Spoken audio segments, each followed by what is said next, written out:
ونعوذ بالله من شرور أنفسنا ومن سيئات أعمالنا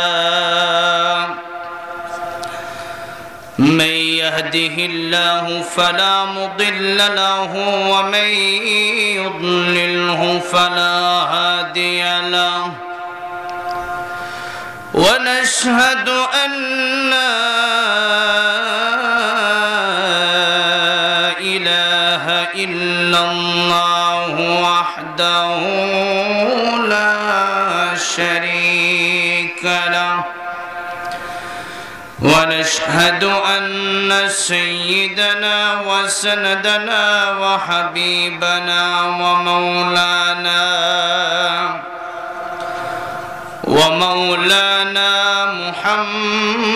محمدا عبده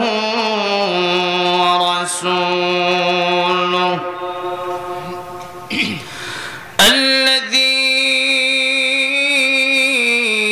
الذي أرسل إلى الناس كافة بشيرا ونذيرا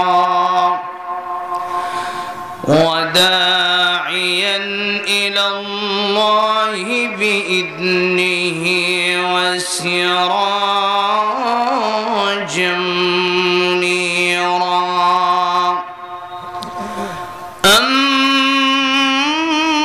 أما بعد فقد قال الله تعالى في كلامه المجيد وفي فرقانه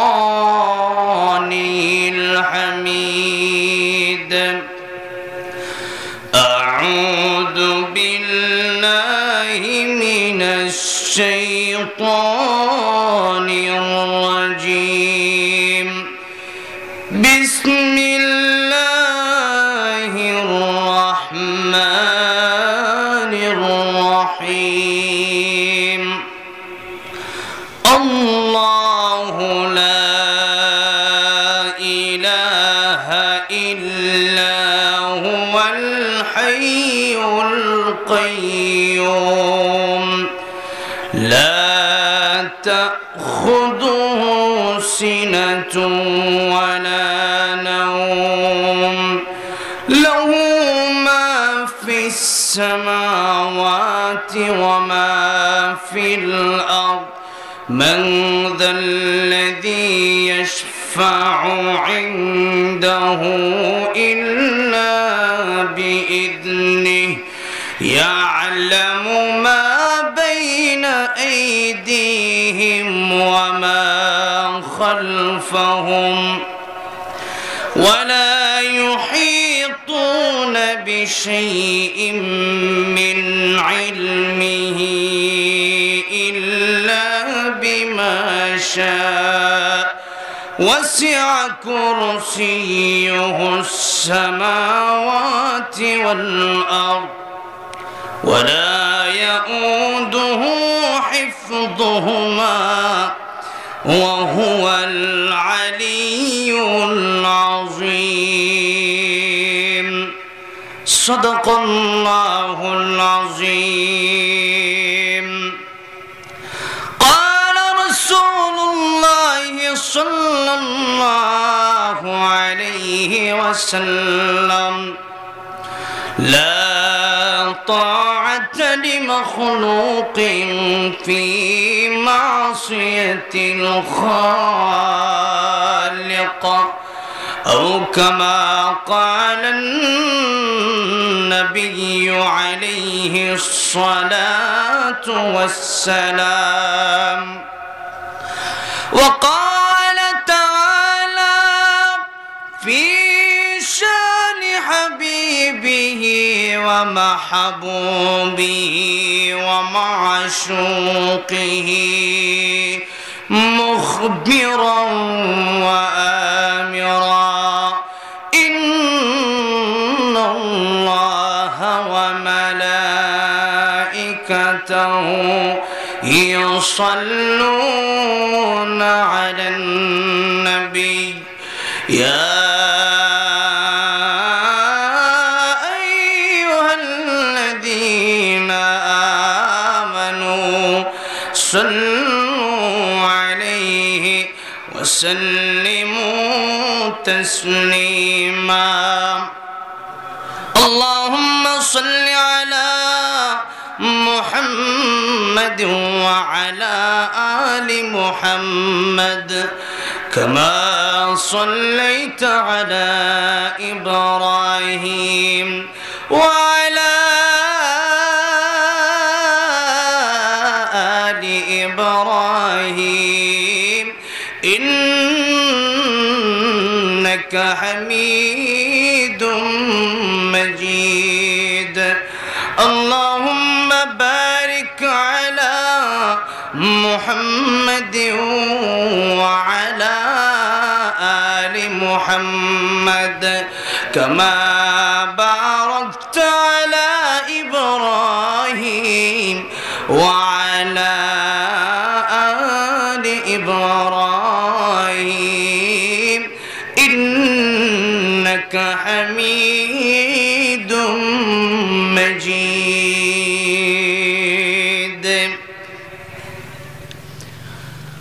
খুলনা জেলার অন্তর্গত দৌলতপুর পাবলা নতুন রাস্তা কবরস্থান জামে মসজিদের উদ্যোগে 3 দিন ব্যাপী 31তম বার্ষিক ওয়াজ মাহফিলের সম্মানিত সভাপতি জনাব আলহাজ এস.এম. আব্দুল হক সাহেব, আজকের মাহফিলের সম্মানিত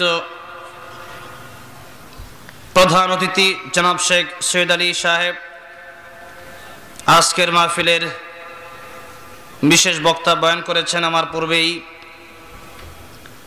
ঢাকা মিরপুর জিলপার কেন্দ্রীয় জামে মসজিদের সম্মানিত খতিব আলহাজ হাফেজ হযরত মাওলানা মুফতি ইয়াহিয়া মাহমুদ দামাত বারাকাতুহুম, বয়ান করেছেন আলহাজ হাফেজ আব্দুল লতিফ দামাত বারাকাতুহুম।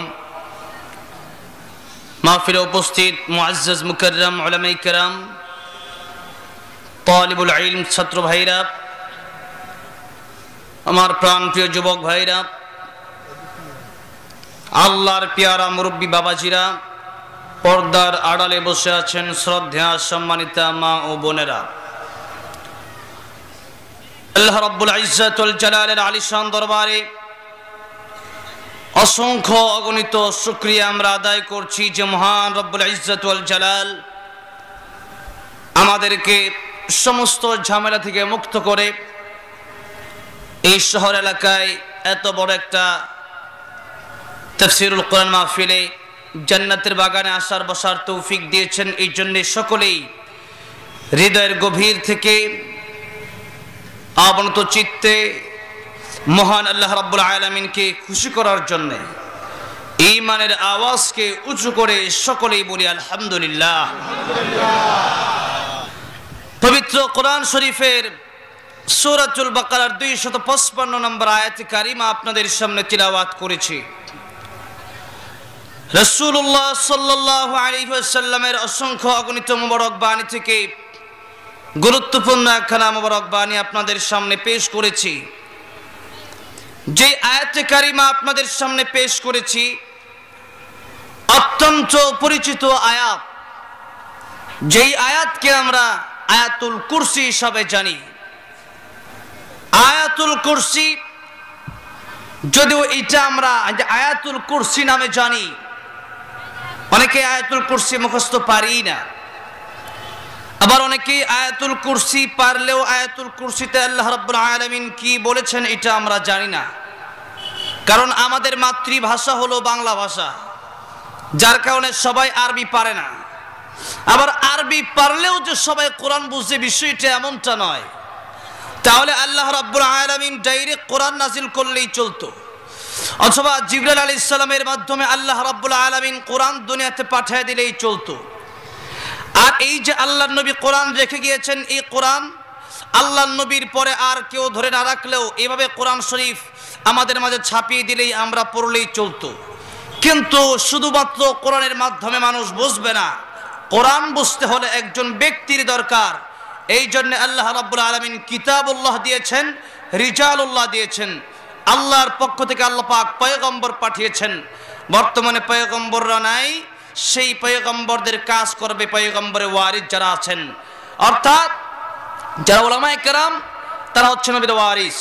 তারা আল্লাহর নবীর এই দায়িত্বটা তারা গ্রহণ করেছেন এবং এই দায়িত্বটা তাদের পালন করতে হবে। শুধু তাই না, প্রত্যেকটা মুসলিমের উপর, প্রত্যেকটা ইমানদারের উপর আল্লাহর নবী বিশ্বনবী বলে গিয়েছেন, বাল্লিগু আন্নি ওয়ালাউ আয়া, যতটুকু জানো একটা আয়াতও যদি তোমরা জানো, এই আয়াতটা তোমরা আরেকজনের কাছে পৌঁছায় দাও। তো জানার জন্য শুধুমাত্র কোরআন দিলেই হবে না, জানার জন্য আল্লাহ রাব্বুল আলামিন কোরআনও দিয়েছেন, নবীও দিয়েছেন। সুতরাং অনেকেই বলে আমরা কোরআন মানি, নবী মানি না। এরা কি ইসলামের সত্যের মাপকাঠিতে আছে না ভুল জায়গায় আছে? অবশ্যই তারা ভুল জায়গায় আছে। আবার অনেকেই বলে যে কোরআন মানি, হাদিস মানি না। এদেরকে মানে নতুন এই দলটা ইদানিং নতুন আবিষ্কার হয়েছে। এইভাবে আমাদের সমাজ থেকে আস্তে আস্তে ইসলামটাকে উঠে দেওয়ার একটা পায়তারা চলছে। কিভাবে চলছে? আমার কাছেও, শুধু আমার কাছে না, মাঝে মধ্যেই যারা আলহামদুলিল্লাহ বড় আলেম আছে তাদেরকে যদি জিজ্ঞাসা করার সাহস পায় না। আমাদেরকে একটু ছোট দেখলে এদের একটু বেশি জিজ্ঞাসা করে আমাদেরকে। এরপরে মাদ্রাসার তালেবুল ইলম যারা তাইসির মিজান নাওয়াবী হেদায়াতুন নাহু কাফিয়া সরজামি সারাবেকায়া মেশকাত দাওরা পড়তেছে, এদেরকে ডাইরেক্ট এসে জিজ্ঞাসা করে হুজুর মাদ্রাসায় পড়ে তো হাদিস না মানলে কি হবে? কোরআন তো আল্লাহ রাব্বুল আলামিন নাজিল করেছেন, কোরআনই তো মানুষের জন্য যথেষ্ট, এরপরে হাদিস কি দরকার? জিজ্ঞাসা অনেকেই করে, কি করে না? এই কথা জিজ্ঞাসা করে, আমাকে জিজ্ঞাসা করেছে, এই জন্য আমি বলছি যে এই যে কথাটা জিজ্ঞাসা করলো যে কোরআন মানলেই তো হলো, হাদিসের দরকার নেই। আপনাদেরকে আমি জিজ্ঞাসা করতে চাই, আল্লাহ রাব্বুল আলামিন কোরআন শরীফের ভিতরে আকিমুস সালাহ বলেছেন, আতুজ যাকাত বলেছেন, এই যে নামাজ পড়ার জন্য বলেছেন, যাকাত দেওয়ার জন্য বলেছেন, এই সব কিছুর ব্যাখ্যা কি আল্লাহ পাক ডাইরেক্ট কোরআনে দিয়েছেন না নবী হাদিস শরীফের ভিতরে বলে গিয়েছেন? অবশ্যই নবী হাদিস শরীফের ভিতরে বলে গিয়েছেন। তো সুতরাং যারা বলে শুধু কোরআন মানি, এদের উদ্দেশ্য হলো আস্তে আস্তে কোরআন বলে এরপরে কয়েকদিন বলবে, এরপরে কয়েকদিন পরে বলবে কোরআনও মানি না।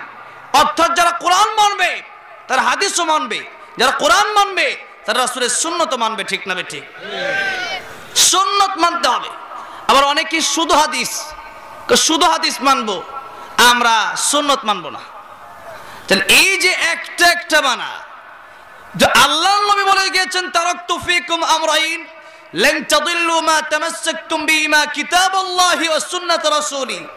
একটু আমি আল্লাহর কোরআন রেখে গেলাম, আরেকটু আমি আমার সুন্নাহ রেখে গেলাম। এই দুটি জিনিসের সমন্বয় তোমাদের থাকতে হবে। এর ভিতরে যদি কেউ বলে একটা মানি আরেকটা মানি না, তার ঈমান ঠিক থাকবে? রাসূলের হাদিস না মানলে ঈমান থাকবে? তাহলে হাদিস, রাসূল সাল্লাল্লাহু আলাইহি ওয়াসাল্লাম বলেছেন, আমি তোমাদের সামনে আল্লাহর কোরআনও রাখলাম, আবার আল্লাহর আমার এই বাণী আর আল্লাহর নবী যে কথাগুলো বলেছেন, যে হাদিসগুলো বলেছেন, নবী কি নিজের পক্ষ থেকে বলেছেন না আল্লাহর পক্ষ থেকে বলেছেন? আমা ইয়ানতিকু আনিল হাওয়া, আল্লাহ পাকের পক্ষ থেকেই আল্লাহ রাসূল সাল্লাল্লাহু আলাইহি ওয়াসাল্লাম কথাগুলো বলেছেন। এবার আসুন, তাহলে এই আয়াতুল কুরসি আমরা জানি, আমরা অনেকেই পারি, কিন্তু আয়াতুল কুরসির ব্যাখ্যা, বিশ্লেষণ, তরজমা অনেকেই জানি না। তোর কোন ঠিক না বেঠিক? দুটো জানার দরকার আছে না নাই? জানতে হবে। জানতে হলে এই সমস্ত মাহফিলে আসতে হবে। আয়াতুল কুরসি বিশেষ কিছু গুণ আছে, অর্থাৎ এই আয়াতুল কুরসির গুণ মানে, এই আয়াতুল কুরসির গুণ মানে হচ্ছে আল্লাহ রাব্বুল আলামিনের গুণ। কার গুণ? আল্লাহ পাকের গুণ। আমাদের সমাজে অনেকেই এই কথা বলে, কথাটা কি? যে নামাজের পরে 5 ওয়াক্ত না ফরজ নামাজের পরে আয়াতুল কুরসি পড়লে সে ব্যক্তি জান্নাতে যাবে। সুবহানাল্লাহ কোন? এটা বাস্তব। এই আয়াতুল কুরসি 5 ওয়াক্ত নামাজের পরে যারা পড়বে, ফরজ নামাজের পরে, এর মানে কি নামাজ বাদ দিয়ে নামাজ পড়ে এরপরে পড়তে হবে? নামাজ বাদ দিয়ে না নামাজ ধরে? হ্যাঁ, নামাজ ধরে পড়তে হবে। আল্লাহ রাসূল সাল্লাল্লাহু আলাইহি ওয়াসাল্লাম বলেন, যারা আয়াতুল কুরসি এই 5 ওয়াক্ত ফরজ নামাজের পরে পড়বে তাদের মৃত্যুর যন্ত্রণা হবে না। সুবহানাল্লাহ। শুধু তাই না, আয়াতুল কুরসি যারা পড়ে, রাসূল সাল্লাল্লাহু আলাইহি ওয়াসাল্লাম বলেন, এই 5 ওয়াক্ত ফরজ নামাজের পরে আয়াতুল কুরসি পড়লে তার জান্নাতে যাওয়ার বাধা কেউ দিতে পারবে না। শুধুমাত্র মৃত্যু ছাড়া আর কোনো বাধা তার সামনে জান্নাতে যাওয়ার মধ্যে নাই। সুবহানাল্লাহ। তাহলে মৃত্যু মৃত্যু হওয়ার সাথে সাথে সেই ব্যক্তিকে আল্লাহ রাব্বুল আলামিন জান্নাতে দিবে। তার মানে কি কবরে যাওয়ার সাথে সাথে কি ওই জান্নাতে যাওয়া যাবে? একটা সিস্টেম আছে না? অবশ্যই সিস্টেম আছে। অর্থাৎ হাদিস শরীফের ভিতরে এসেছে যে মানুষ যখন মানুষকে কবরের ভিতরে রাখা হবে, কবরের ভিতরে রাখা হলে পরে জিজ্ঞাসা করা হবে তোমার রবকে। এরপরে সে যদি বলতে পারে আমার রব আল্লাহ, রবের পরিচয় যদি দিতে পারে, তাহলেই তো তার জন্য কবরের জান্নাতের বাগান হবে। আর যদি সে প্রশ্নের জবাব না দিতে পারে তাহলে কি জান্নাতের বাগান হবে? আর আপনারা তো মনে করতেছেন যে তোমার রবকে আমি বলবো রব্বি আল্লাহ, আমার রব আল্লাহ, এই যে একটা সহজ মনে করতেছেন, এই বিষয়টি কি সহজ? যেরকম সহজ এই বিষয়টা কবরের ভিতরে যাদের প্রশ্ন করা হবে, আল্লাহর নবী বিশ্ব নবী রাহমাতুল লিল আলামিন বলেন কবরে যাওয়ার পরে যখন দুইজন ফেরেশতা আসবে আর প্রশ্ন করা হবে তোমার রবকে, তোমার দিন কি, আর প্রশ্ন করা হবে আল্লাহর নবীকে, দেখি জিজ্ঞাসা করা হবে উনি কে। ওই মুহূর্তে ওই মানুষটাই রবের পরিচয় দিতে পারবে যা নামাজের ভিতরে রব শব্দ উচ্চারণ করেছিল। নামাজের ভিতরে দাঁড়িয়ে আল্লাহু আকবার বলে তাকবীর তাহরিমা বাঁধার পরে তাদের জবান দিয়ে উচ্চারণ হয়েছিল আলহামদুলিল্লাহি রাব্বিল আলামিন।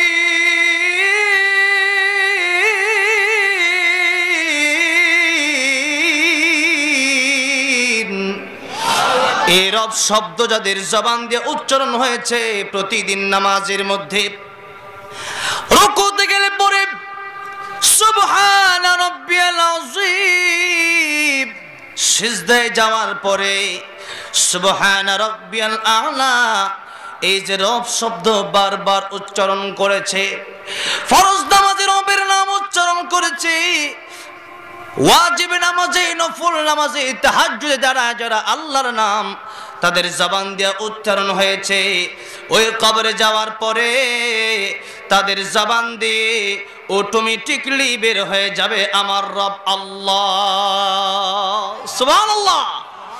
এই জন্য আবার অনেকেই তো মনে করতে পারেন সে কবরে যাওয়ার পরে মনে হয় আরবি তো পারি না, আরবিতে ফেরেশতারে জবাব দেব কেমনে?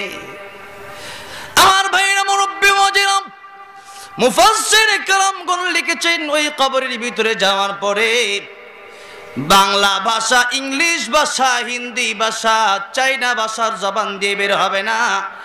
আরবি ভাষা না পারলেও আল্লাহ রাব্বুল আলামিন অটোমেটিকলি জবান দিয়ে আরবি চালু করে দিবে। মাতৃগর্ভ থেকে, মায়ের গর্ভ থেকে দুনিয়াতে আসার পরে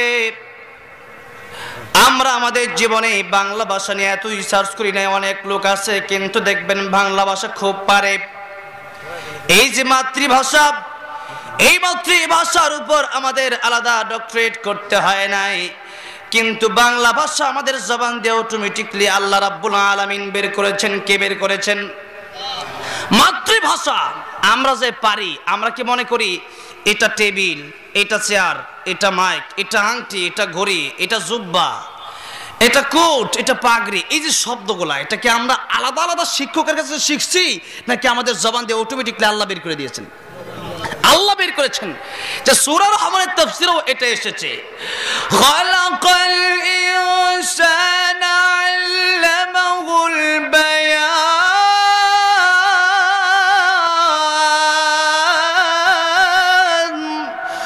আল্লাহ রাব্বুল আলামিন বলেছেন মানুষকে আমি আল্লাহ রাব্বুল আলামিন ভাষা শিখিয়ে দিয়েছি।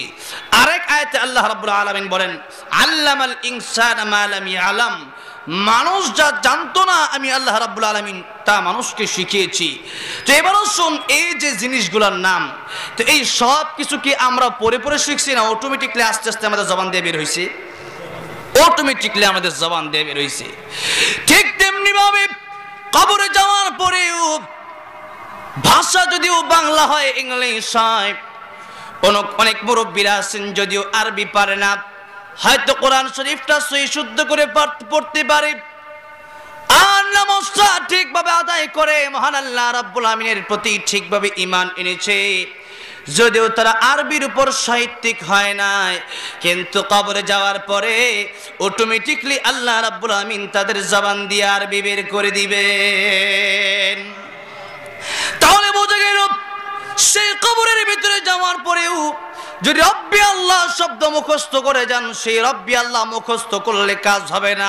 প্র্যাকটিক্যালে যাদের আমল থাকবে, নামাজ যাদের থাকবে 5 ওয়াক্ত নামাজ, 5 ওয়াক্ত নামাজের ভিতরে যাদের জবান দিয়ে উচ্চারণ হবে রব শব্দ, সূরা ফাতিহাতে রব শব্দ উচ্চারণ হবে রব্বিল আলামিন, আর রুকুতে যাওয়ার পরে রব্বিয়াল আযীম, সিজদায় যাওয়ার পরে রব্বিয়াল আলা, রব শব্দ যাদের জবান দিয়ে উচ্চারণ হবে, তাদের জবান দিয়ে অটোমেটিকলি আমার আল্লাহর পরিচয় বের হয়ে আসবে। এই জন্য সেই কবরে মুখস্থ কোনো বিদ্যা চলবে না, ওই কবরে যাওয়ার পরে আমলের বিদ্যা চলবে, আমলের বিদ্যা। ওই কবরে যাওয়ার পরে মুখস্থ বিদ্যা দিয়ে ওই কবরে পার পাওয়া যাবে না। এই জন্য আসুন সেই কবরে যেই মাত্র আল্লাহ রাব্বুল আলামিনের পরিচয় দেওয়া হবে, যেই মাত্র ইসলামের পরিচয় দেওয়া হবে, আল্লাহর নবীর পরিচয় দেওয়া হবে, এমনি আল্লাহ রাব্বুল আলামিন বলবেন ফেরেশতারা রে, আমার বান্দা সঠিক বলেছে, আমার বান্দার কবরের ভিতরে জান্নাতের বিছানা বিছায়া দাও। এই যে জান্নাতের বিছানা বিছায়া দেওয়া হবে, এই জান্নাতের বিছানায় শুয়ে যে ঘুমাবে কিয়ামত পর্যন্ত, ইসরাফিল আলাইহিস সালামের সিংহায় ফুৎকার দেওয়ার আগ পর্যন্ত আমার আল্লাহ রাব্বুল আমিন তার ঘুম জিন্দেগিতে আর ভাঙাবে না। আল্লাহর নবী বিশ্ব নবী রাহমাতুল লিল আলামিন যে বলেছেন, আল্লাহ রাব্বুল আলামিন উনার নাজিলকৃত এই আয়াতুল কুরসি যারা পড়বে, এই আয়াতুল কুরসি পড়ার কারণে আমার আল্লাহ রাব্বুল আমিন কবরে যাওয়ার সাথে সাথে জান্নাতের মালিক বানায় দেবে। এই জন্য হাদিস শরীফের ভিতরেও এসেছে, আল কবরু রাউযাতুম মির রিয়াজিল জান্নাহ আও হুফরাতুম মিন হুফারিন নার। কবরটা কারোর জন্য জান্নাতের বাগান হয়ে যাবে, আবার কবরটা কারোর জন্য জাহান্নামের গর্ত হয়ে যাবে। অনেক আল্লাহওয়ালারা কবরের ভিতরে তো জান্নাতের বাগানও দেখেছেন। এই জন্য কবরটা জান্নাতের বাগান হতে হলে আমল করতে হবে আয়াতুল কুরসি। আমরা আমল করতে পারবো কারা কারা? 2 হাত তুলে দেখাই। লিল্লাহি তাকবীর, লিল্লাহি তাকবীর। আল্লাহ কবুল করেন, হাত নামান। এবার হাত যেহেতু উঠিয়েছেন, কারা কারা আয়াতুল কুরসি পারেন একটু দেখতে চাই। আলহামদুলিল্লাহ। তাহলে আজকের এই এত বড় একটা ময়দানে অনেকে হাত উঠাতে পারলেন না। যারা হাত উঠাতে পারলেন না, লজ্জা লাগছে না? কষ্ট হয় নাই? আচ্ছা তারা হা না বলুক, যারা উঠাইছেন আপনারা বলেন, যারা হাত উঠাতে পারে নাই তাদের লজ্জা হয় নাই? হয়েছে। আচ্ছা আজকের এই মাহফিলে মনে করেন 1 থেকে 2000 লোক হবে, 2000 ধরেন, 2000 লোকের ভিতরে আপনি আয়াতুল কুরসি পারেন না। এই যে আমি জিজ্ঞাসা করলাম একজন মুসলমান হয়ে, এতে যদি লজ্জা হয়, শরম লাগে, মানে মুখটা নিচের দিকে চলে যায়, কিয়ামতের কঠিন ময়দানে কোটি কোটি মানুষ সেদিন থাকবে, সমস্ত মানুষ যাদের বিচার কিয়ামতের ময়দানে হবে, সেদিন যদি আল্লাহ জিজ্ঞাসা করে কারা কারা কোরআন পারো, তারা হাত তুলবে। যারা কোরআন পারে না এরা যদি হাত না তুলে, এদের কেমন লাগবে? কি ভালো লাগবে না খারাপ লাগবে? অবশ্যই সেদিন মাথা, আজকে তো মাথা নিচু করে রাখতে পারছি, লজ্জা আর কিছু না, মাহফিল থেকে চলে যাওয়ার পর হয়তো আর কষ্ট লাগবে না। কিন্তু কিয়ামতের কঠিন ময়দানে কি শুধু লজ্জা পেলেই হবে নাকি?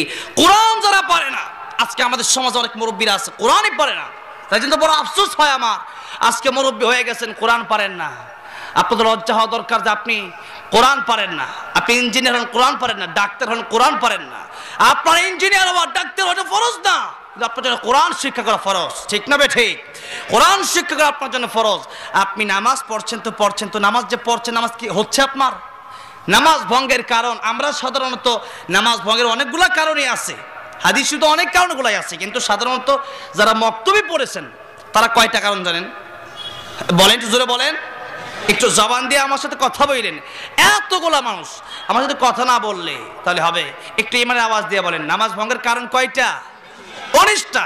বলেন তো, আপনারই জবাব দেন, আমি না বলি। নামাজ ভঙ্গের প্রথম কারণ কি? মাশাআল্লাহ, নামাজ অশুদ্ধ পড়া। অনেকে মানে স্কুলের ছাত্র, তারাও জবাব দিচ্ছে। আচ্ছা তারা কেন জবাব দিল? স্কুলের ছাত্ররা জবাব দিয়েছে এই কারণেই, হয়তো তারা ছোট্টবেলায় মক্তবে গিয়েছে, ঠিক তবে ঠিক। আমাদের সমাজ আজকে মক্তবগুলোও বন্ধ করে দেওয়া হচ্ছে। ছোট্ট সন্তান 4 বছর 5 বছর, ওরে একটা ব্যাগ ধরায় দিয়েছে, 10 কেজি বই দিয়ে দিছে ভিতরে, ঠিক না ঠিক? ওর একটা কায়দা দেন, 20 গ্রামের একটা কায়দা দেন তারে, মানে কাগজ 20 গ্রাম হতে পারে, কায়দার ওজন তার 20 গ্রাম না। কায়দার আসল ওজন তো পৃথিবী এক পাল্লায় রাখলে কায়দার সমতুল্য হবে। সেই কায়দায় কার নাম আছে? সেখানে আল্লাহর নাম শেখানো হয়। তারা তো কায়দা নিয়ে পাঠানো দরকার ছিল মক্তবে, তারা আপনি 5 কেজি 10 কেজি ব্যাগ দেয়া বাচ্চা নিতে পারে না।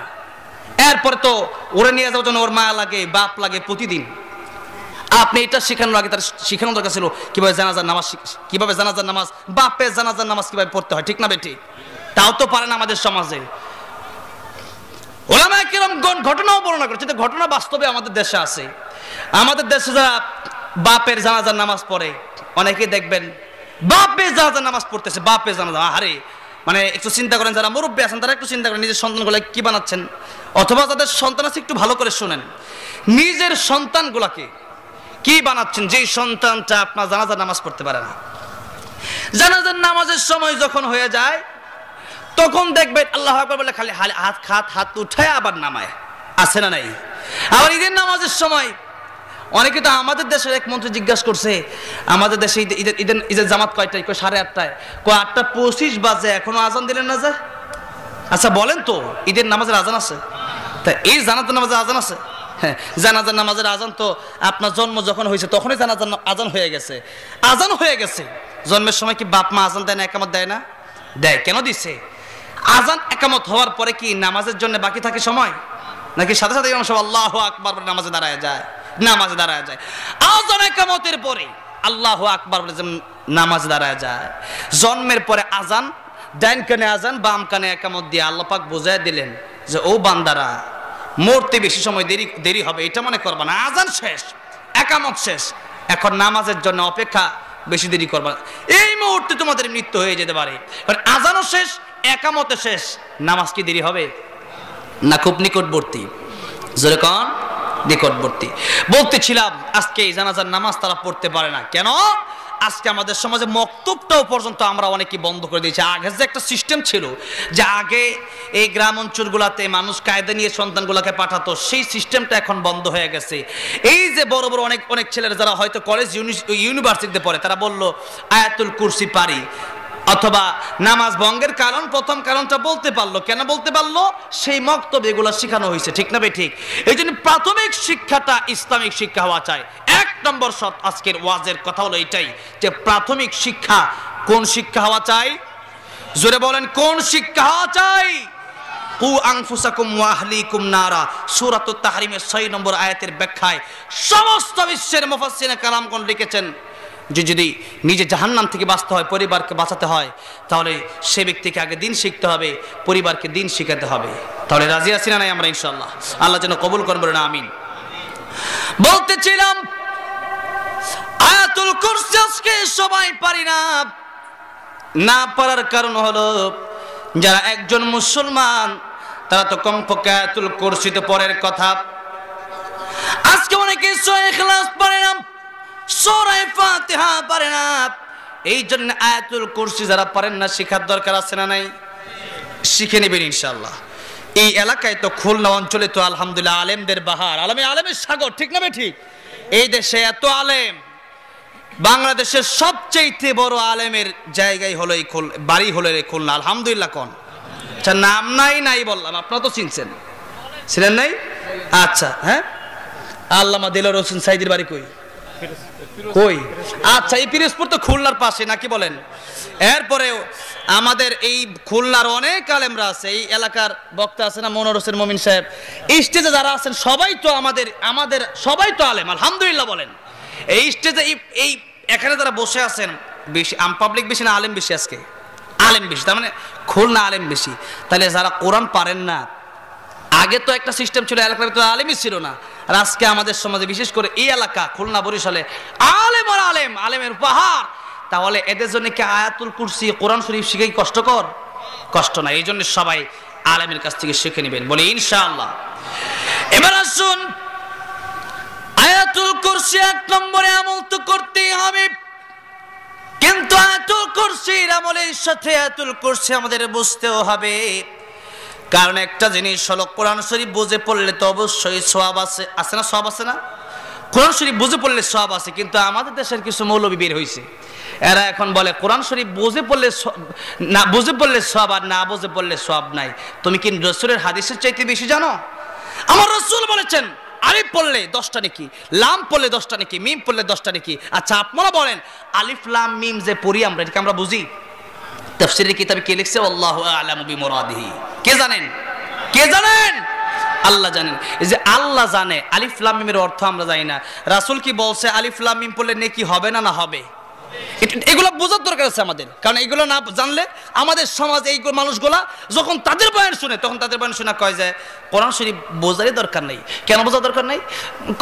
না বুঝে পড়লে সওয়াব হবে না, কবে বুঝবো কবে পড়বো, বাদ দেই। এই যে একটা অবস্থা তাদের ভিতরে সৃষ্টি হচ্ছে, এই জন্য তারা কোরআন পড়া বাদ দিচ্ছে। এই জন্যে কোরআন বুঝে পড়লেও সওয়াব, না বুঝে পড়লেও সওয়াব। যারা বলে যে বুঝে পড়লে সওয়াব হয় না, এদের জ্ঞান নেই, এদের এই সম্বন্ধে হাদিস সম্পর্কে তারা জানেই না। এই জন্য আসুন আয়াতুল কুরসি বললে অবশ্যই সওয়াব আছে, কিন্তু আমরা চাই সওয়াব যেহেতু আছে, আল্লাহ পাক কি বললেন এটা বোঝা দরকার আছে না নাই?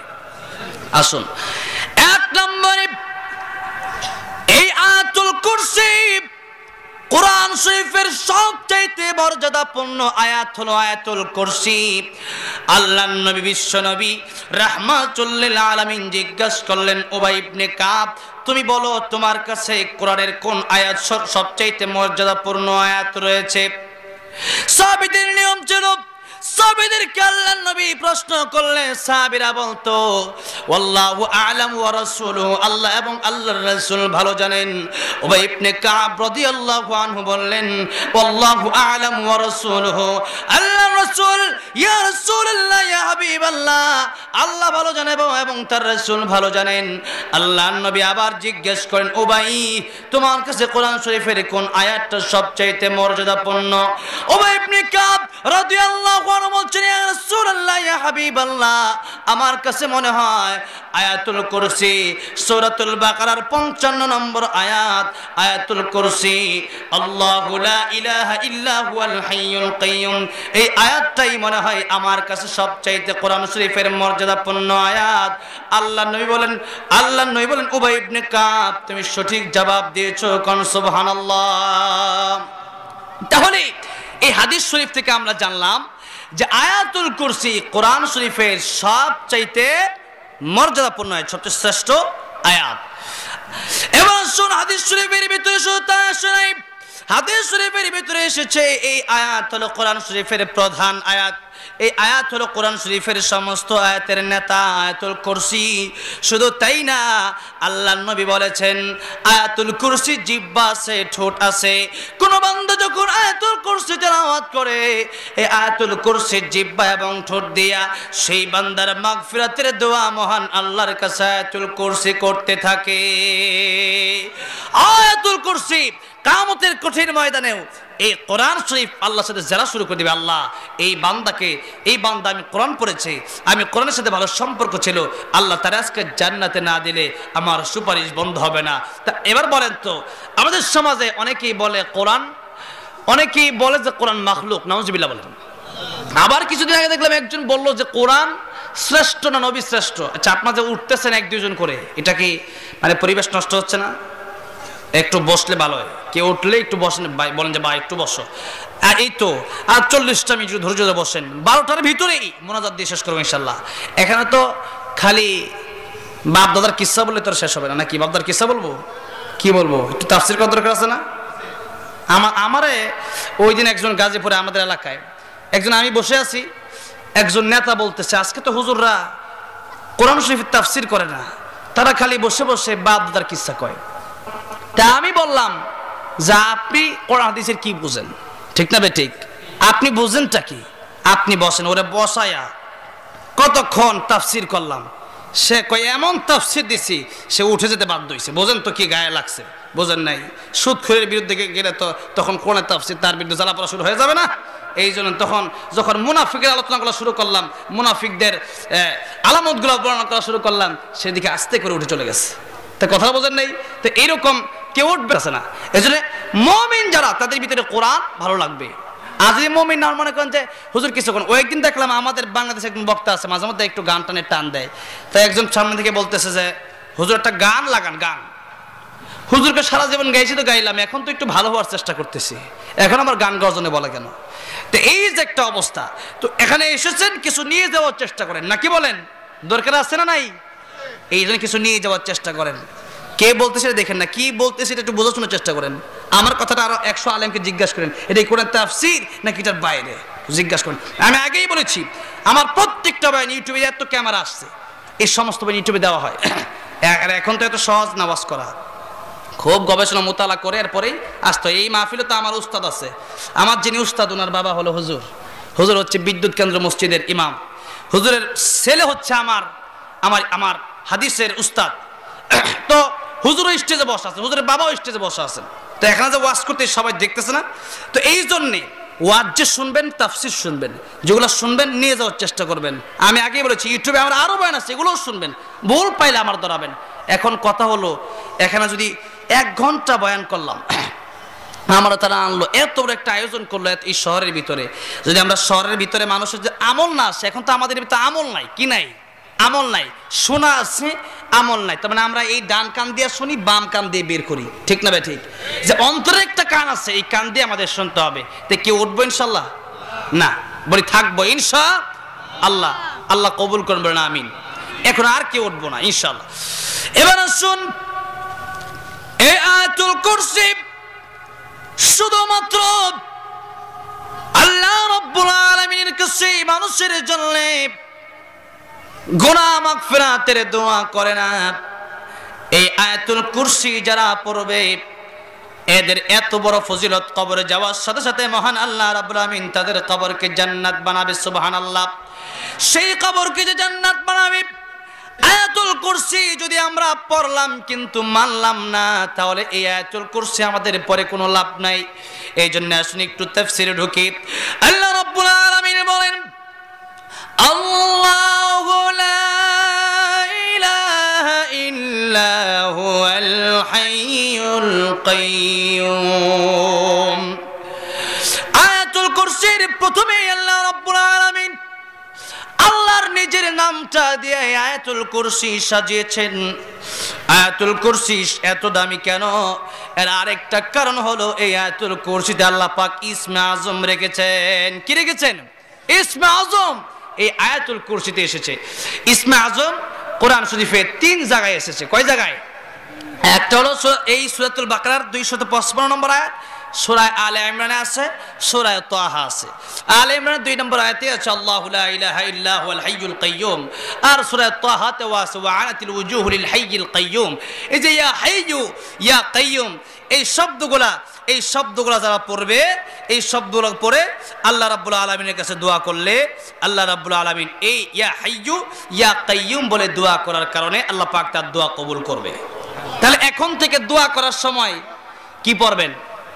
ডাক দিবেন ইয়া হাইয়্যু ইয়া কাইয়্যুম, বলেন তো, আবার বলেন ইয়া হাইয়্যু ইয়া কাইয়্যুম, ইয়া হাইয়্যু ইয়া কাইয়্যুম। আল্লাহ আপনি আমাদেরকে মাফ করে দেন, বলেন আমিন। যে দোয়া করার সময় যদি চাইতে হয়, আমরা তো আজকে খাজা বাবা, পীর বাবা, তমক বাবা, তালা বাবা, শিকল বাবা, আমাদের দেশে বাবার অভাব নাই, যেরকম ঠিক না ঠিক? এই যে বাবাগুলা নিজের বাপকে বাপ ডাকে না, নিজের বাপকে একটা আপেল দেয় না, একটা কমলা দেয় না, গিয়া সব ভণ্ড পেবের খাজা বাবার ভিতরে লাগছে, যেরকম ঠিক না বেটা? এগুলো কোন বাবা হলো নাকি? পীরের কাছে দোয়া চাওয়ার আগে নিজের বাপের কাছে দোয়া চাও, নিজের মায়ের কাছে দোয়া চাও। নবী বলেন বন্দুকের বুলেট মিস হইতে পারে, বাপের দোয়া মায়ের দোয়া আল্লাহ খালি ফিরা দেয় না। সুবহানাল্লাহ। এই দোয়া চাইবো কার কাছে? আগে বাপ মার কাছে। রাজেশ তো ইনশাআল্লাহ। তার আজকে আমরা বাপের কাছে দোয়া চাবো, বাপকে অনেকে বাপ বলে ডাকতেও লজ্জা পায়, ঠিক না ঠিক?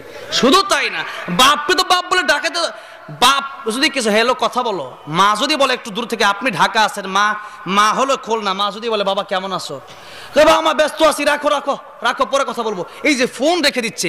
কিন্তু তার প্রেমিকের সাথে রাতকে দিব্যি কথা বলছে, কয়েক ঘন্টা কথা বলছে, প্রেমিকের সাথে কথা বলে লাগে না, কিন্তু মায়ের সাথে বাপের সাথে কথা বললে বলে ব্যস্ত ব্যস্ত, ঠিক না ঠিক? এই হলো আমাদের অবস্থা। তো এই জন্য দোয়া চাইতে হবে আগে পীরের কাছে, হুজুরের কাছে না, আগে বাপ মার কাছে। আরো জোরে বলতে হবে, কার কাছে? বাপ মার কাছে। কথাটা যেন মনে থাকে, কথাটা মনে রাখবেন, আর আমল করার চেষ্টা করুন। বাপ মার কাছে দোয়া নিয়ে দেখেন কি শান্তি জীবনে। এই জন্য বাপ মার দোয়া নিবেন ইনশাআল্লাহ। এবার আসুন বলতেছিলাম আল্লাহ রাব্বুল আলামিন এই আয়াতুল কুরসি সাজিয়েছেন মহান আল্লাহ রাব্বুল আলামিনের নাম দিয়া। ইসমে আজম এই আয়াতের ভিতরে আল্লাহ পাক রেখেছেন। ইসমে আজম পড়ে আল্লাহর কাছে চাইলে আল্লাহ পাক সেই দোয়া কবুল করে। আয়াতুল কুরসির শুরুতে আল্লাহ নিজের এমন একটা নাম বলে দিলেন আল্লাহ রাব্বুল আলামিন। আল্লাহ রাব্বুল আলামিনের সবচেয়ে প্রিয় নাম, আল্লাহর হাজার হাজার নাম রয়েছে। কত নাম? হাজার হাজার নাম আল্লাহর আছে। এর ভিতরে সর্বশ্রেষ্ঠ নাম হলো আল্লাহ। আমরা আল্লাহ রাব্বুল আলামিনকে আল্লাহ বলে ডাকি। আবার হিন্দুরাও আরো বিভিন্ন ধর্মের যেমন ভগবান বলে, ঈশ্বর বলে।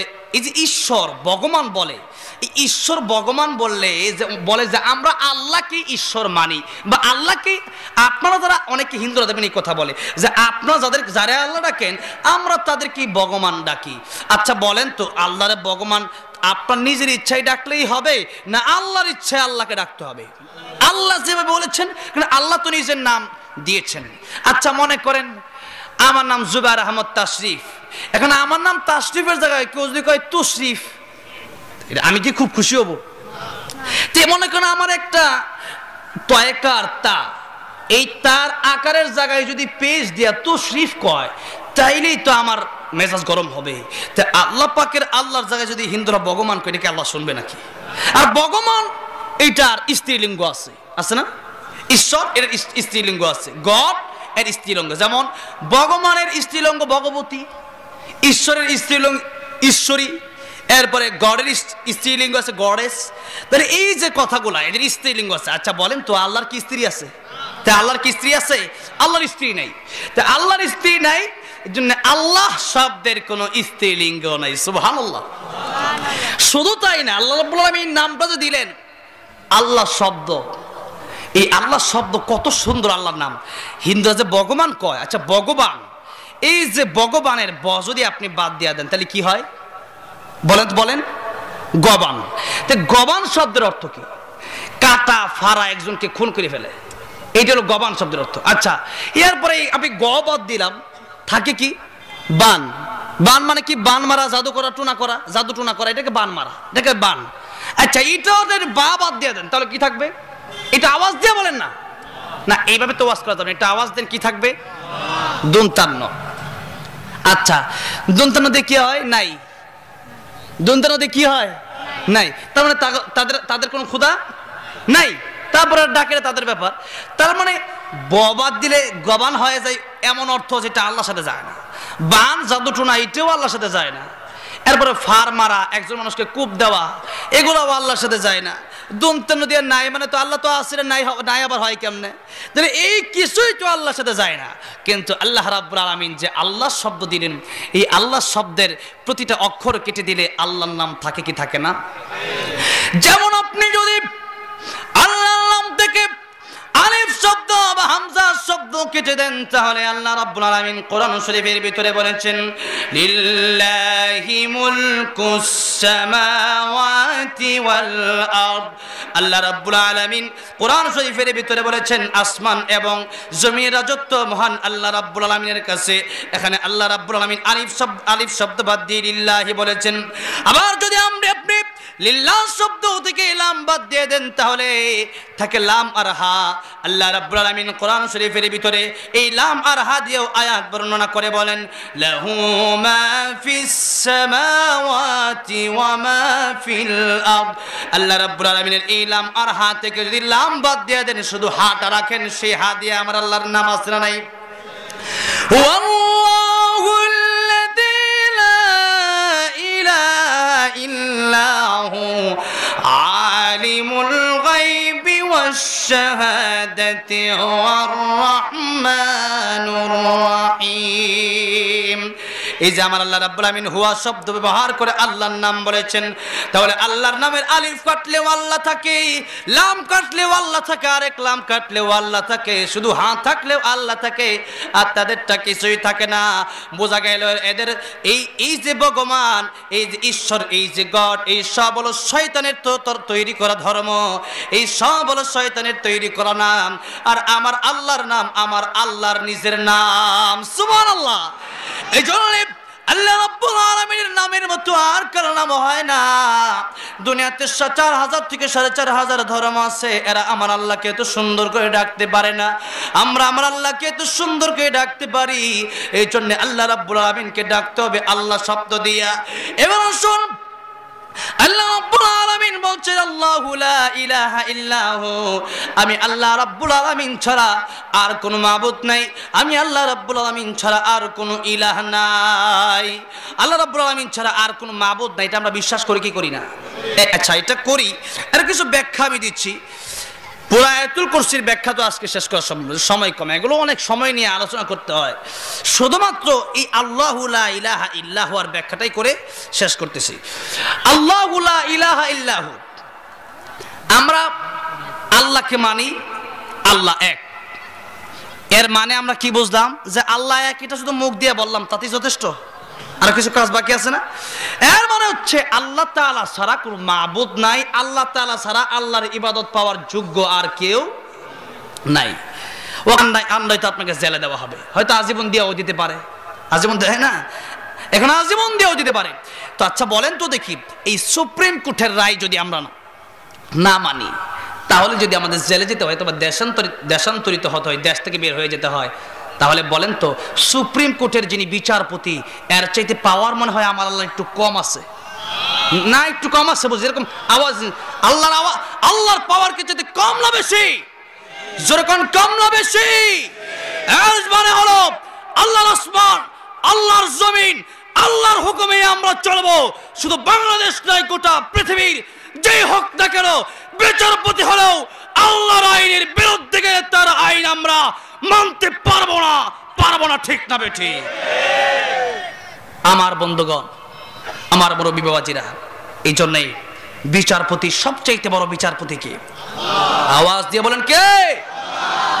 সবচাইতে বড় বিচারপতি মহান আল্লাহ রাব্বুল আলামিন। এই জন্য আল্লাহ রাব্বুল আলামিন বলেন, আমার আসমান আমার জমিন যদি তোমাদের কাছে ভালো না লাগে, ইয়া মা'শারাল জিন্নি ওয়াল ইনসি ইন ইসতাতা'তুম আন তানফুযু মিন আকতারিস সামাওয়াতি ওয়াল আরদি ফানফুযু লা তানফুযুনা ইল্লা বিসুলতান فبأي آلاء ربكما تكذبان الله أكبر আল্লাহ রাব্বুল আলামিন বলেন, আমার দুনিয়াতে থেকে যদি আমার আইন ভালো না লাগে, আমার হুকুম, আমার চূড়ান্ত রায়গুলো যদি তোমাদের কাছে ভালো না লাগে, আমার বিচার যদি তোমাদের কাছে ভালো না লাগে, আমার আসমান ছেড়ে আমার জমিন ছেড়ে তোমরা চলে যাও, আমার আসমান ছেড়ে দাও, আমার জমিন ছেড়ে দাও। আপনাদেরকে প্রশ্ন করতে চাই, বাংলাদেশ ছেড়ে গেলে কি আল্লাহর আসমান জমিন ছাড়া হবে নাকি? ইন্ডিয়া গেলে কি আল্লাহর আসমান জমিন ছাড়া হবে? বাংলাদেশ কার? ইন্ডিয়া কার? নেপাল, ভুটান, আমেরিকা, ইউরোপ কার? সবই তো আমার আল্লাহ রাব্বুল আলামিনের। শত শত যেই দেশগুলো রয়েছে, তামাম পৃথিবীটা কার? তামাম পৃথিবীটা তো সেই দয়াময়, সেই করুণাময় মহান আল্লাহ রাব্বুল আলামিনের। তাহলে আল্লাহর আসমান জমিন ছেড়ে যাওয়ার মতো কোনো জায়গা আমাদের আছে নাকি? আল্লাহর আসমান, আল্লাহর জমিন ছেড়ে যাওয়ার মতো কোনো জায়গা আমাদের নাই। এই জন্য বিচার মানতে হবে, ইবাদত করতে হবে আমার আল্লাহ রাব্বুল আলামিন। আল্লাহ রাব্বুল আলামিন যদিও এই কথা বলেছেন, এরপরেই আল্লাহ বলেন, লা তানফুযুনা ইল্লা বিসুলতান। আমি আল্লাহ জানি, যেহেতু আমি আল্লাহ বলেছি আসমান জমিন থেকে বের হয়ে যাও, কিন্তু আসলেই তো তোমরা আমার আসমান জমিন থেকে বের হতে পারবে না। এবার আরেকটা কথা আপনাদেরকে বলি, বাপ মার চাইতে দয়া আমার আল্লাহর কম না বেশি? যেরকম কম না বেশি? অনেক সময় দেখবেন বাপে সন্তানের বাবা সন্তানকে একটা ধমক দিয়া বলে, আর বাড়িতে আসবি না, আমার কথা শুনলি না, যা বাড়ি থেকে বের হ, বলে না? আচ্ছা বলেন তো, বাপ কি কোনোদিন সন্তানকে বাস্তব অর্থে বলে? কি জন্য বলে? যাতে করে এই সন্তানটা যেন আবার ফিরে আসে। বাপ কেন বলে, আব্বা যা করছে আব্বা ভুল করে দাও, ভুল হয়েছে মাফ করে দাও, আব্বা যা করছি আর করব না, বাইরে যাওয়ার মতো জায়গা তো আমার নাই, তোমার বাড়ি ছাড়া আমি থাকবো কোথায়? থাকার জায়গা আছে? নানির বাড়িতে গেলেন, নানির বাড়ি এটা কার বাড়ি? বাপের শ্বশুর বাড়ি। এরপরে যাবেন খালার বাড়িতে, আর কই যান? খালার বাড়িতে যাবেন, বাবা বলবে তোর খালার বাড়ি, আর আমার তো আমার শালির বাড়ি। আচ্ছা এরপরে গেলেন ফুফুর বাড়িতে, ফুফুর বাড়ি কার বাড়ি? আপনার ফুফুর বাড়ি। আগে তো আপনার বাপের বোনের বাড়ি, ঠিক না বেঠিক? তো আপনি যেখানে যাবেন সব তো আপনার বাপের আত্মীয়, আগে তো আপনার বাপ, বাপের আগে তো আপনি না, আপনি কি বাপের আগে? তাহলে আপনার আত্মীয় তো বাপ দিয়ে আপনার আত্মীয় হয়েছে। তা বাপ যদি এই কথা বলে, আপনি যেখানেই যান, বাপ এই কথা বলে কেন যে বাড়ি থেকে বের হয়ে যায়? এই কথাগুলো বলে কেন? যাতে করে আত্মসমর্পণ করে, সেটা যেন আর বেয়াদবি না করে। বলে বাবা যা করছে আর করবো না, এই শেষ, আব্বা আগামী থেকে আপনার কথা শুনবো, এই জন্য তো বাপ এই কথা বলে, ঠিক না বেঠিক? আল্লাহ রাব্বুল আলামিনের দয়া মায়া বাপের চাইতে মায়ের চাইতে দুনিয়ার মানুষের চাইতে কোটি কোটি গুণ বেশি। আল্লাহ রাব্বুল আলামিন এই কথা বলে মানুষকে বলেন, ও পৃথিবীর জিনেরাও, পৃথিবীর মানুষেরা, আমি আল্লাহ রাব্বুল আলামিন জানি আসমান জমিন ছাড়া বের হওয়ার মতো তোমাদের কোনো জায়গা নাই, আসমান জমিন ছেড়ে দিয়া অন্য কোনো জায়গায় থাকার মতো তোমাদের কোনো জায়গা নাই। অতএব আমি আল্লাহ রাব্বুল আলামিনের কোন কোন নিয়ামতকে তোমরা অস্বীকার করবে? বান্দারা রে, এই নিয়ামত আমি আল্লাহ রাব্বুল আলামিন দিলাম, তোমাদেরকে আমি আল্লাহ দিলাম। হাল আতা আলাল ইনসানি হিনুম মিনাদ দাহরি লাম ইয়াকুন শাইআন মাযকুরা। ও পৃথিবীর মানুষেরা, একটা সময় তো তোমরা কিছুই ছিলে না, একটা সময় তো তোমরা নাপাক পানিও ছিলে না। দুনিয়ার মানুষেরা সেই জায়গা থেকে নাপাক পানির মাধ্যমে মিন আইশাইইন খালাকাহু মিন নুতফাতিন খালাকাহু ফাকাদ্দারাহু থুম্মা আস-সাবিলা ইয়াসসারাহু থুম্মা আমাতাহু ফাআকবারা। আল্লাহ রাব্বুল আলামিন বলেন, নাপাক পানি থেকে তোমাদেরকে আমি আল্লাহ রাব্বুল আলামিন সৃষ্টি করলাম, আর সেই নাপাক পানি দিয়ে বানায়া তোমাদেরকে আমি আল্লাহ রাব্বুল আলামিন নাপাক রাখি নাই। এত সুন্দর এত সম্মান তোমাদেরকে আমি আল্লাহ দিলাম। কোরআন শরীফের আয়াতের ভিতরে আল্লাহ সরাসরি বলছেন, ওয়ালাকাদ কাররামনা বানি আদম, বনি আদমকে আমি আল্লাহ রাব্বুল আলামিন ফেরেশতার চাইতে বেশি মর্যাদা দিয়েছি। এই বনি আদম যদি আমার হুকুম মানতে পারে তাহলেই তো তার দাম আছে, আর যদি আমার হুকুম না মানতে পারে তাহলে উলাইকা কাল আনআমি বাল হুম আদাল্লু উলাইকা হুমুল গাফিলুন। আল্লাহ বলেন, যেই বান্দাকে এত সম্মান দিলাম, এত মর্যাদা দিলাম, সেই বান্দা যেহেতু আমার কথাই মানলো না, সেই বান্দা তার নেতারটা মানলো, নিজেরটা মানলো, সেই বান্দারে রুহু দিলাম আমি। তার রুহু না থাকলে তারা কোন নেতা নিত না, রুহু না থাকলে কেউ নিত নাকি? রুহু না থাকলে আওয়ামী লীগও টানতো না, বিএনপিও টানতো না, জাতীয় পার্টি টানতো না, পৃথিবীর কোনো দল আপনার টানতো তো দূরের কথা, আপনার বাপ মাই আপনার এই লাশটা নিত না। জোরে কোন ঠিক না বেঠিক? আমাদের দেশের মধ্যে সব গোটা বিশ্বের মধ্যে কত সন্তান জন্ম হয়, মৃত সন্তান, সেই মৃত সন্তানগুলোর লাশ তো আর বাবা মা নেয় না, এই মৃত সন্তানকে দাফন করে দেওয়া হয়। তাহলে বোঝা গেল আল্লাহ যদি রূহ না দিতেন, সেই রূহ না দিলে, আল্লাহ রাব্বুল আলামিন রূহ যদি আমাদেরকে না দিত, তাহলে বাপ মা আমাদেরকে নিত না। ও দুনিয়ার মুসলমানেরা, এটাই তো বোঝা দরকার। আজকে আমাদের রূহ আছে বলে, জবান আছে বলে আজকে ভাষণ দেওয়ার জন্য বিভিন্ন জায়গায় নিয়ে যায়, আর আজকে সেই জবান দেওয়া যদি নেতার পক্ষে গুণগান গাইতে পারি, আমার আল্লাহর পক্ষে গুণগান না গাইতে পারি, এর চাইতে বড় জাহেল, আর চাইতে বড় নাদানের চাইতে বড় মূর্খ আর কেউ হতে পারে না। আজকে তো শুধু তাই না, আমার দেশের মধ্যে, মুসলমানের দেশের মধ্যে যখন নারায়ে তাকবীর আল্লাহু আকবারের স্লোগান দেওয়া হয়, তখন বলা হয় আল্লাহু আকবার স্লোগান হলো হুজুরদের স্লোগান, আল্লাহু আকবার স্লোগান হলো জামাতের স্লোগান। আমার ভাইরা, মুরব্বী বাজরা বলতে চায়, আল্লাহু আকবারের স্লোগান কি কোনো আমাদের দলীয় স্লোগান না আমার আল্লাহর স্লোগান? যেরকম কার স্লোগান? আল্লাহর স্লোগান। আল্লাহর জমিনে আমরা আল্লাহ রাব্বুল আলামিন দুনিয়া থেকে মানুষকে বের হয়ে যাওয়ার জন্য বলেছেন। তামাম পৃথিবী ছেড়ে দুনিয়া থেকে আমাদের বের হয়ে যাওয়ার কোনো জায়গা নাই। এই জন্য আল্লাহ রাব্বুল আলামিন বলেন, তোমাদেরকে বের হওয়ার জন্য আমি আল্লাহ রাব্বুল আলামিন বলি নাই বান্দারে তুমি আমি আল্লাহ রাব্বুল আলামিনের ইবাদত করো, আর কারো ইবাদত করবে না। আমি আল্লাহ রাব্বুল আলামিনের কাছে সারেন্ডার করো। তাহলে আল্লাহ রাব্বুল আলামিন যে বললেন আল্লাহু লা ইলাহা ইল্লাহু, এর অর্থ হলো আল্লাহ রাব্বুল আমিন ছাড়া ইবাদতের যোগ্য আর কেউ। তার মানে মাজারে গিয়ে সেজদা দেওয়া যাবে, মানুষের পায়ে সেজদা দেওয়া যাবে, কবরে গিয়ে সেজদা দেওয়া যাবে, পীরের কাছে চাওয়া যাবে। চাইতে হবে কার কাছে? জোরে কোন কার কাছে? আল্লাহ রাব্বুল আলামিন বলেন, ইয়া আইয়ুহাল্লাযীনা আমানু ইসতাঈনু বিস-সাবরি ওয়াস-সালাহ ইন্নাল্লাহা মা'আস-সাবিরিন। দুটি জিনিসের মাধ্যমে তোমরা আমার কাছে চাইবা, এই দুটি জিনিস মনে রাখবেন। এই জন্য ধৈর্য হারা হলে চলবে না। ধৈর্য আগে না নামাজ আগে? এই যে এখন ঠিকটা বলছেন, ধৈর্য আগে। কি আগে? ধৈর্য আগে। জবাব দিবেন, একটু বুঝে শুনে জবাব দিয়েন। অনেকে জাহান্নামে যাবে এক ব্যক্তি, সবাই কই সুবহানাল্লাহ। আমি কি কই আসলাম? কইটা মমি সিং, বুঝতো? এটা আপনাদের এলাকার মানুষ, আলহামদুলিল্লাহ মনে ঠিক আছেন। আবার এটা আমাদের এলাকার কথা বলতেছি আর কি। তো এই জন্য একটু বুঝে শুনে জবাব দিয়েন। তাহলে কয়েকটা জিনিসের মাধ্যমে আল্লাহ রাব্বুল আমিনের কাছে চাইতে হবে? দুইটা। আল্লাহ পাক নামাজের কথা আগে বলেছেন না ধৈর্যের কথা আগে বলেছেন? ধৈর্য। সবরি ওয়াস সালাহ, সবর মানে ধৈর্য, আর সালাহ মানে নামাজ।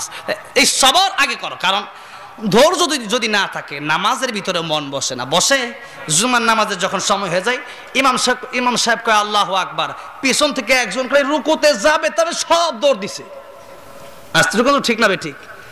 আর যখন হুজুর সালাম ফিরাইছে, সুন্নতের খবর নাই, কিসের মোনাজাত কিসের কি, সব দৌড় দিছে। যেরকম ঠিক না বে ঠিক? তার মানে ধৈর্য নাই। আল্লাহ বলছেন আগে ধৈর্য অর্জন করো। ধৈর্য নিজের ভিতরে, ধৈর্য না থাকলে নামাজের ভিতরে মন বসবে না। ধৈর্য এবং নামাজ দুটিই লাগবে। মানতে পারবো তো ইনশাল্লাহ? একে তো ধৈর্য আর নামাজ। তা ইবাদতের ভিতরে প্রথম ইবাদত হলো নামাজ। কি? নামাজ। নামাজ পড়বো তো ইনশাল্লাহ। এটাই হলো আয়াতুল কুরসির তাফসীর যে শুনলেন। নামাজ পড়বেন, এটা তো আল্লাহকে মানবেন। নামাজ পড়বেন তার মানে আল্লাহকে মানা হবে।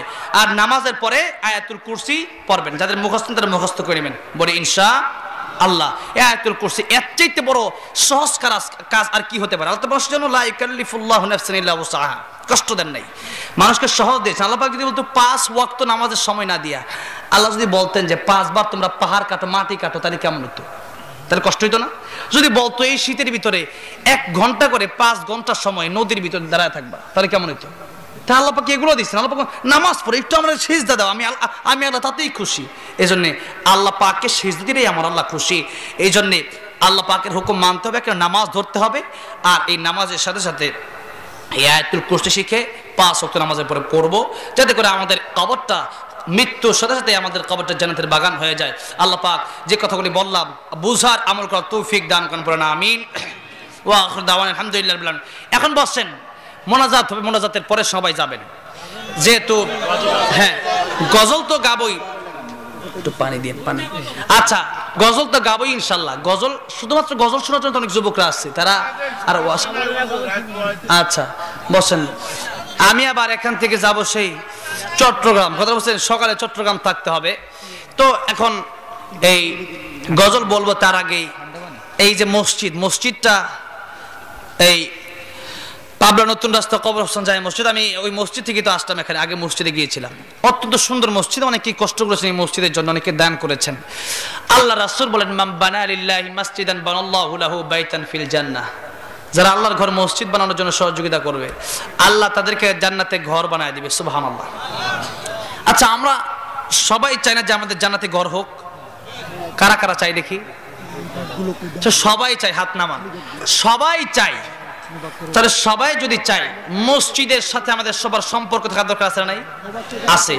শুধু কি নামাজ পড়ে নাকি সহযোগিতা করেও? ওয়াজাহাদু বিআমওয়ালিহিম ওয়া আনফুসিহিম ফি সাবিলিল্লাহ, আল্লাহ পাক বলেছেন মালে জিহাদ করো। মালের জিহাদ কেমনে করবেন? ওয়াজাহাদু বিআমওয়ালিহিম ওয়া আনফুসিহিম, আগে মাল পরে জান, দুটোই দিতে হবে। নফসও চাই না নামাজ পড়তে, এরপর নামাজ পড়তে হবে, এরপরে মাল দিয়ে জিহাদ করতে। মাল দিয়ে কেমনে? মাল দিতে মনে চাই না, মাল মসজিদের জন্য আমাদের দেওয়ার দরকার আছে না নাই? আছে। এখানে কেউ আছেন, আমি তো বেশি চাই না, 10 মিনিটের ভিতরে কমপক্ষে 30 জন ব্যক্তি আমি দেখতে চাই, কমপক্ষে 1000 টাকা করে এই মাদ্রাসার জন্য দেবেন ইনশাআল্লাহ। নূর আলম ভাই 2000 নগদ। আচ্ছা, নূরে আলম ভাই 2000 টাকা নগদ দিয়েছেন, আল্লাহ কবুল করুন, বলেন আমিন। আল্লাহ দানের উসিলায় আল্লাহ দুনিয়াতে শান্তি, পরকালে চির মুক্তি দিয়ে জান্নাতের মালিক বানাবেন, বলেন আমিন। আল্লাহ আম্মা আব্বার গুনাহ মাফ করে দেন, বলেন আমিন। আচ্ছা, 18 জন হলো, আর 2 জন দিলে তো ভালো হয় নাকি? 20 হয় নাকি? মিল হয় না? আর 2 জন দেন তো। আচ্ছা ঠিক আছে, আমাকে বলছে গজল অর্ধেক করে হলো 2 টাকা। ঠিক আছে, ওদের অর্ধেক করে আমি গিয়ে দিব। আর 2 জন ব্যক্তি দেন 1000 টাকা করে, দেখি 20 জন তো হোক, এটা একটা মিল হোক। বলছিলাম 10 মিল হোক, মিল হয়ে 11 হয়ে গেছে। বলছি 15 হোক, হয়ে 16 হয়ে গেছে, এখন 18 হয়ে গেছে, আর 2 জন বাদ রেখে হয়। আচ্ছা ঠিক আছে, এটা আমার গজলে পরে দিয়ে মিল করে দিন ইনশাআল্লাহ, ঠিক আছে? আচ্ছা, ও মদিনার মাটি রে, সকল সুখ বুঝি তোর কপালে। ও মদিনার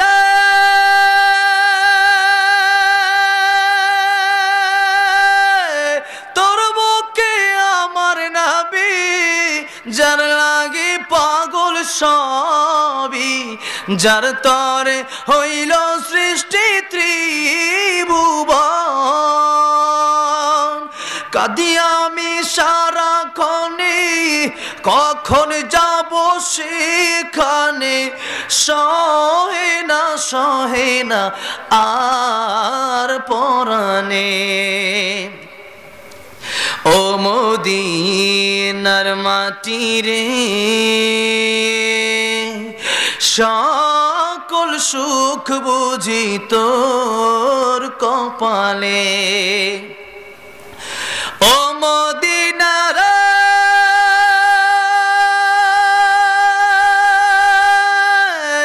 পাকে যদি হতাম আমি, উড়ে উড়ে যেতাম আমি, থাকতো না মনে কোনো যাতনা।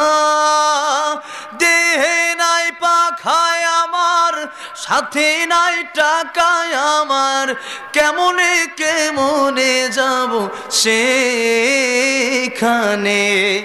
ও মদিনার মাটি রে, সকল সুখ বুঝি তোর কপালে। আল্লাহ সবাইকে বারবার মক্কা মদিনায় যাওয়ার তৌফিক দান করেন, পড়েন আমিন। এখনই মোনাজাত হবে।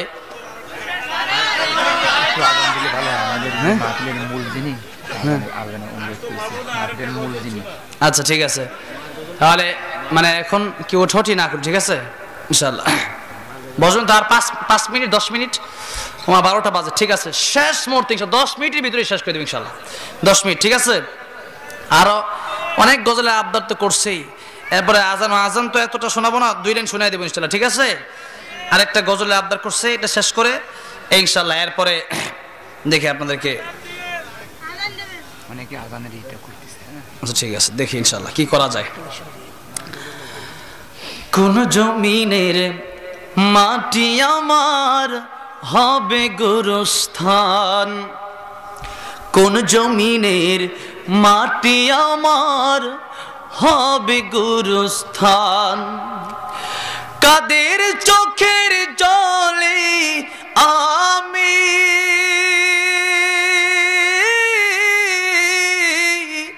কাদের চোখের জলে আমি পাব পরিত্রাণ। কোন জমিনের মাটি আমার হবে গুরুস্থান। কারায় আমায় গোসল দিবে, কে আনিবে কাফন। কারায় আমায় কেঁদে কেঁদে করে দিবে দাফন, কারা আমায় গোসল দিবে, কে আনিবে কাফন, কারা আমায় কেঁদে কেঁদে করে দিবে দাফন, কারা আমার পাশে বসে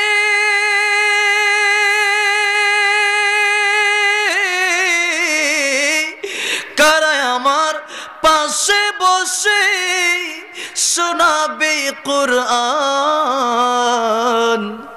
কোন জমিনের মাটি আমার হবে গুরুস্থান, কার কাঁধে চড়ে আমি কবর দেশে যাব, জানি না কার মুনাজাতে খোদার রহম পাব, কার কারণে করবে ক্ষমা,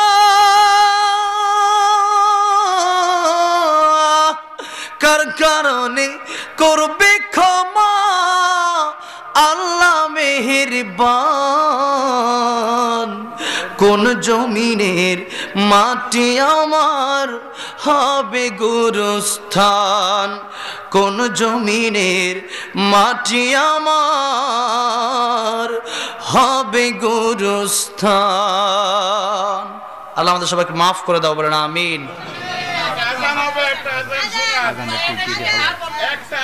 আজান তো একটা তো মানে পুরোটা না, 2 লাইন শোনায় দেই, যেহেতু আবদার রক্ষা করতে হবে 2 লাইন।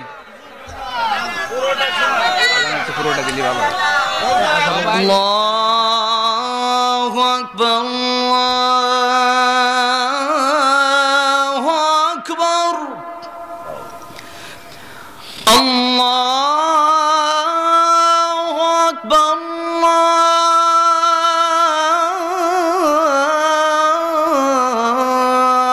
আল্লাহু আকবার, أشهد أن لا إله إلا الله، أشهد أن لا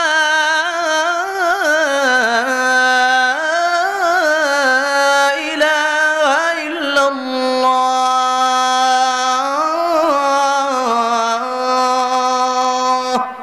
ঠিক আছে, এ পর্যন্ত ঠিক আছে ইনশাআল্লাহ। কি টানের আজান দিতাম, টানের আজান তো এত সহজ আজান আর কি, মক্কা মদিনা আজান সহজ, বাংলাদেশের আজান খুব কঠিন। কারি উবাইদুল্লাহ রাহমাতুল্লাহ মরহুম, ওনার কবরকে আল্লাহ পাক জান্নাতের বাগান বানাতে বলেন আমিন।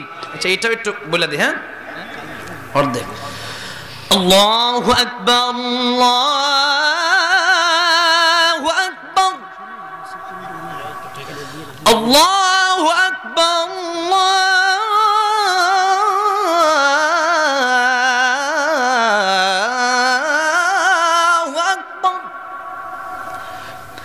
أشهد أن لا إله إلا الله،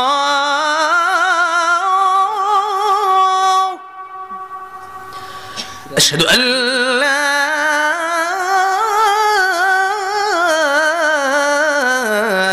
إله إلا الله،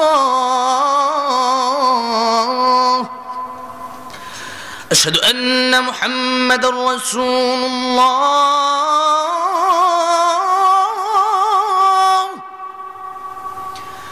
أشهد أن محمد رسول الله।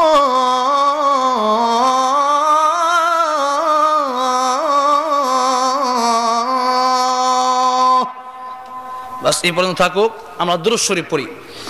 আলহামদুলিল্লাহ, হযরতের বয়ান শুনে আমরা সবাই খুশি না করতেছি। আমরা নারা বুঝেছি আল্লাহু আকবার।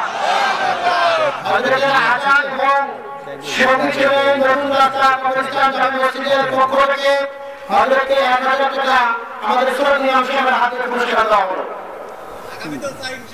আচ্ছা চলো, এই মুহূর্তে একবারে সর্বশেষ, এখনই মোনাজাত হবে। মোনাজাতের আগ মুহূর্তে এই যারা উঠতেছেন ইনশাআল্লাহ কেউ না উঠে, পরিবেশটা নষ্ট হয়ে যাবে। এত বড় একটা আয়োজন, সৌন্দর্যতা রক্ষা